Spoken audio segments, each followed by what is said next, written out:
So gagawa nga tayo ng video na para sa 10 kilowatts hybrid. Ayan o.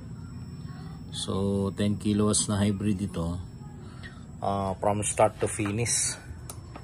So yung connections ng load side, grid side, with ATS, at saka yung connection sa energy meter, ano? At kasama na yung clamping, pagka-clamp ng sensor.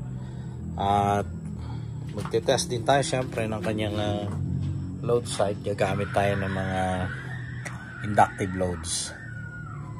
So yung kasi mayroong nag-request at siguro hindi pa masundan talaga kung ano ang essence ng UPS or yung load side na sinasabi natin na nagpa-function during brownout. So eto, nakikita natin na naka-off grid. Ayan, ay gagawin natin ng complete setup. So from start to finish yan.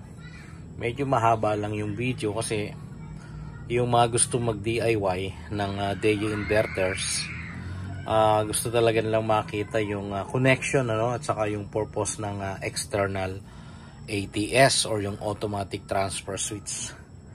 So bibili lang muna ako ng materials kasi kulang pa tong gamit ko rito.